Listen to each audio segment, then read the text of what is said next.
This is Swiss and Chips, your British guide to Switzerland. Hello and welcome to Swiss and Chips. I'm Jo Fay. And I'm Sion Sreed. And we've got an amazing show for you, jam-packed with lots of things and a special surprise at the end, actually. But we're doing a bit of a focus on school today, and I'll tell you why. Do you want to know why? Yes, tell me why. It was your idea, so please tell me. If you'd said no, we would have had to rethink the show a little bit. True. So basically, I went back to school on Saturday. Oh, yeah. I know that. This isn't going so well. No, I'm kidding. Okay, school is probably a little bit of an overstatement.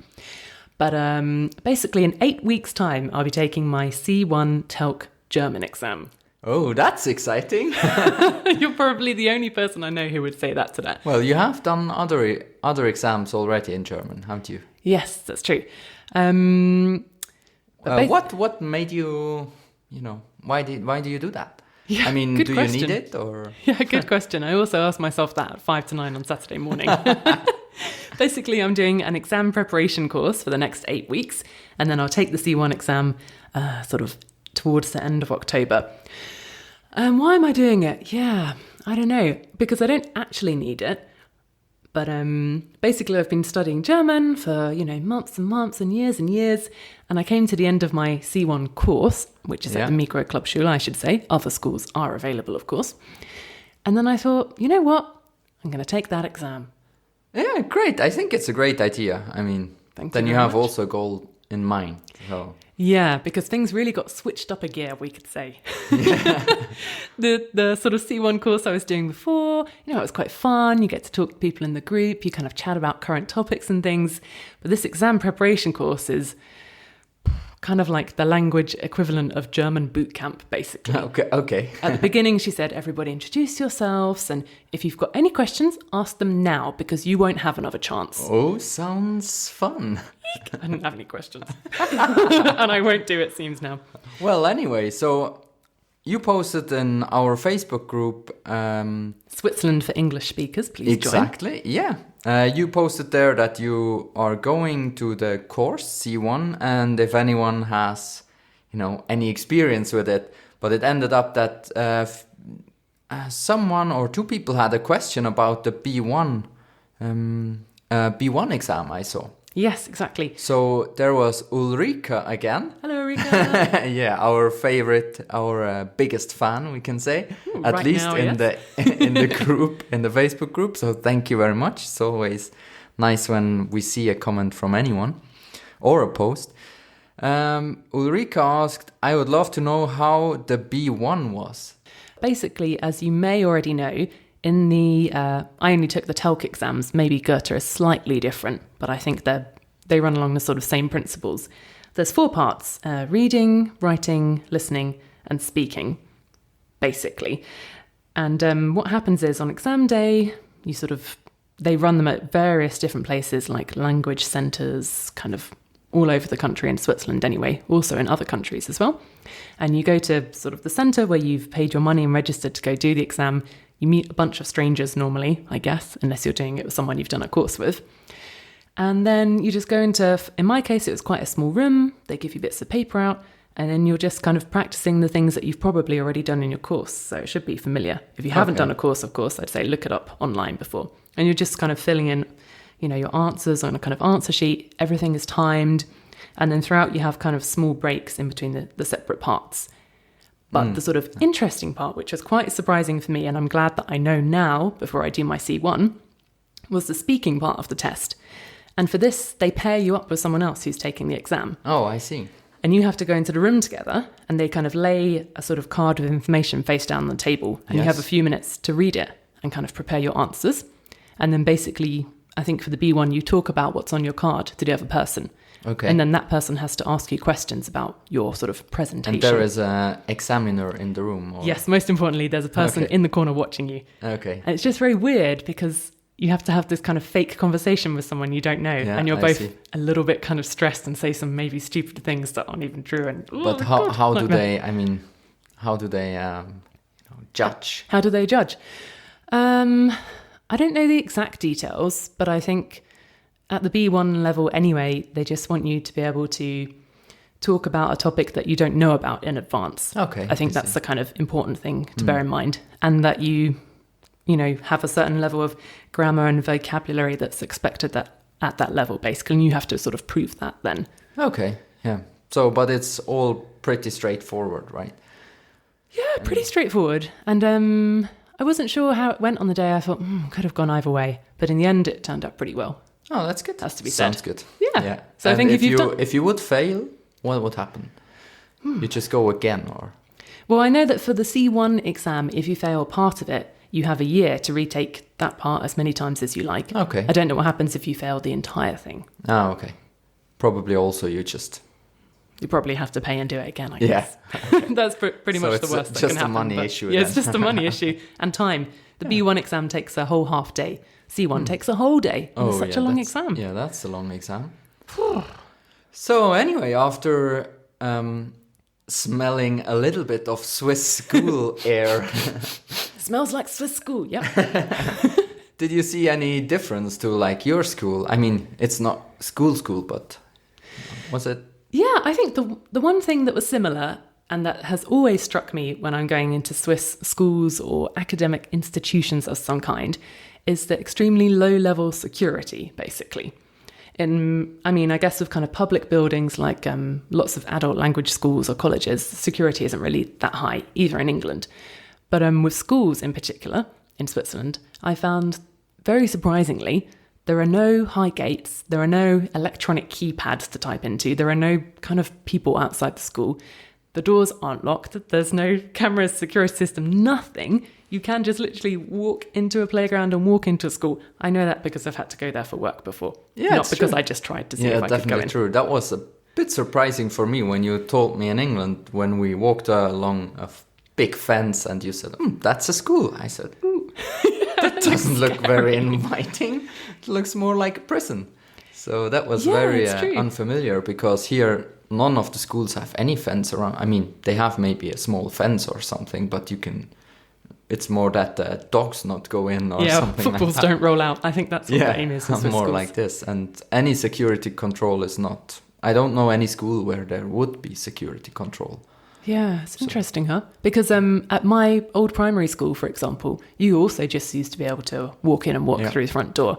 But I've seen, recently, I guess it's been there for quite a long time now, you can't go into the school unless you buzz in and speak to someone and they let you in. Oh, I see. No, with us you can basically from kindergarten, the preschool, up to the primary school, also Primarschule, then secondary school, Sekundarschule. Yep. And any other like gymnasium or university or whatever, you can walk in at any time. Maybe someone will say, "Hey, who are you? What are you doing here? Can I help you?" Yeah, funnily enough, when I went to visit a school for work once, a very small child said to me, "Hello, what are you doing here?" But in a kind of friendly way. And I thought, is this what the security is like in Swiss schools? A 5-year-old asks me what I'm doing here and then wants to take me into their classroom. I mean, that's just amazing. I think it's really nice. I think if you are a tourist and you want to see a school, you definitely also can walk into a school and just have a look around, and probably someone will say, "Hey, who are you?" And then you say, I just heard in this weird podcast that I can walk into schools, and they will say... Okay, we're not recommending that, are we? Can you really do that? Oh, sure you can. Why not? If you want to see it, then someone probably come and says, "Who are you? What do you want?" And then you say, "Oh, I'm a tourist, and I'm just interested. What's the school like here?" And then they might invite you to see something. Why not? You just ask. Wow, that's nice. If you come every day, that might be not then they very might good. say, "Now you're gonna have to stop paying." Yeah, exactly. Gosh, such big differences. Yeah, I mean, also nothing really. We hadn't big scandals at school yet, so... Yeah, that's kind of different to the UK. Huge things happening, so... But the other reason we were thinking about this is because kids are starting or have already gone back to school in Switzerland. In the UK, they normally go back to school in September. Oh, yeah, true. They just went back to school and...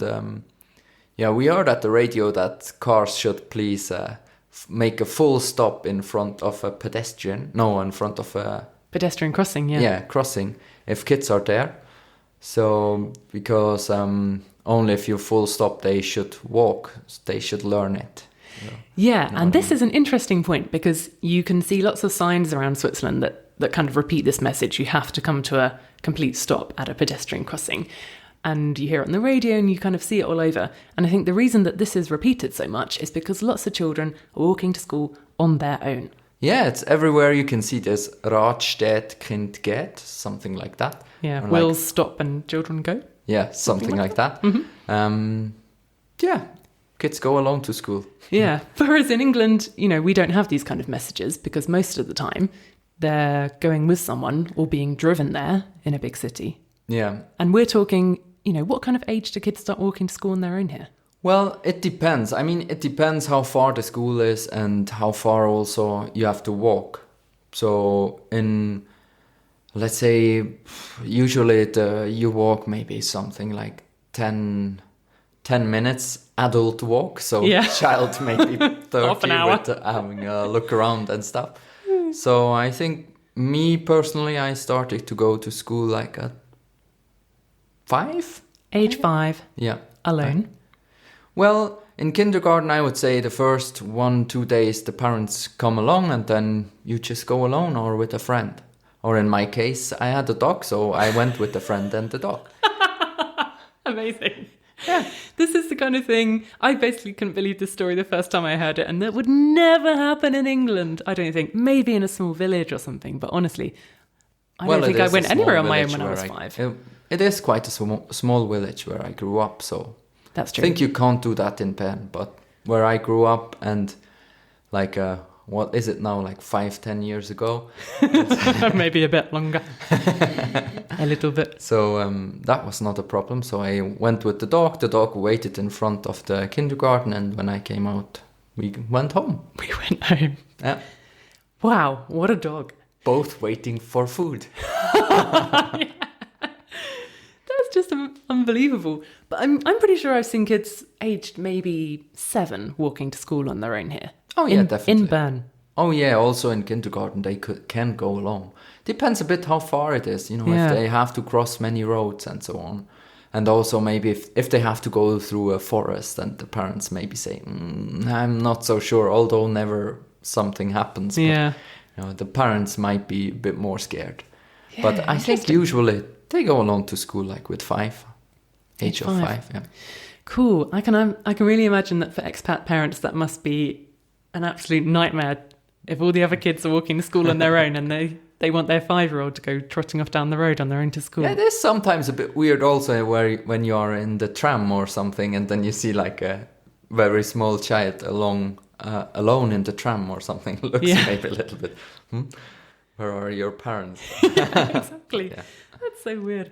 The thing is, when you live quite close, also most children they go home during lunchtime. So yes, this is the other big difference that I found about. You go in the morning and then you come back and you go again.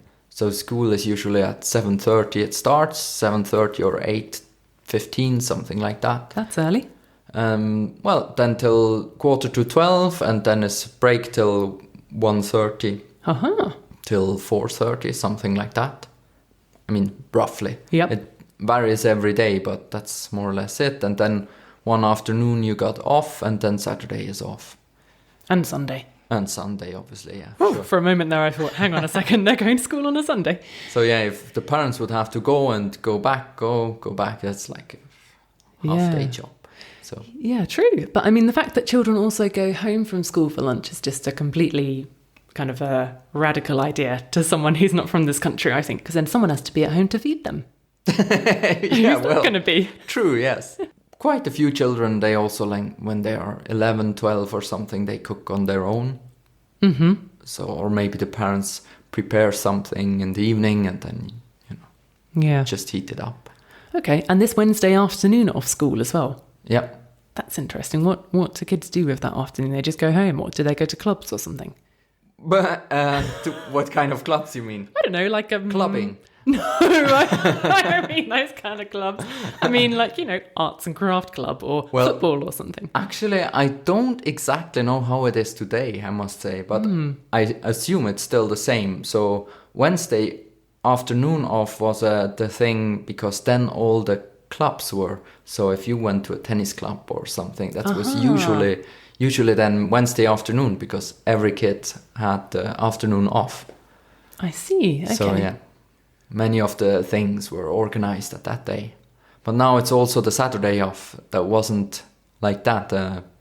What did I say? 5 or 10 years ago? Yeah, I mean, hopefully like it was a little bit 15 years longer ago than that. or something. So you also went to school on a Saturday? Saturday morning, yeah. Wow, that would not go down well in the UK. Not at all.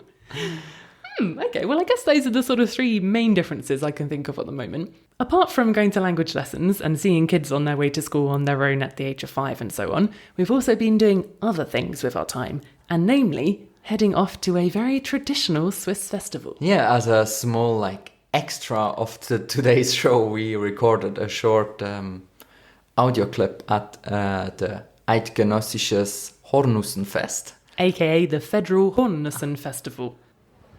So today we are here at the Eidgenössischen Hornussen Festival in Walkringen. Yeah, true, yes we are. The Federal Hornussen Festival. Okay. Hornussen is one of 3 national sports. One is Schwingen, it's kind of like Swiss wrestling. One is stone throwing, and one is Hornussen. And I myself, I haven't played before because where I come from, it's also mountains and so on, and so it needs quite a big field. So, could you maybe explain how it's working, because it's quite difficult, I think. Yeah, so I didn't know until today how it works, basically, but no, I think I've pretty much got the gist of it. There are 2 men who stand at one end of the field, and they have basically a long whip, and on the end of the whip is a kind of a long cylinder of wood. It looks a bit like the roller that you find on the end of a paint roller for painting the walls, but it's made of wood. And basically the man stands in a sort of flat area, swings this wooden thing on the end of a whip around his head, and then at some point it has to make contact with a half-moon metal track. On the end of this track is the nut, and the piece of wood on the end of the whip makes contact with the nut, makes a loud cracking noise, and the nut flies into the air. I think the nut is made of wood. Any ideas? No, it's hard plastic. Oh, it's hard plastic. Okay, it's basically a round plastic ball.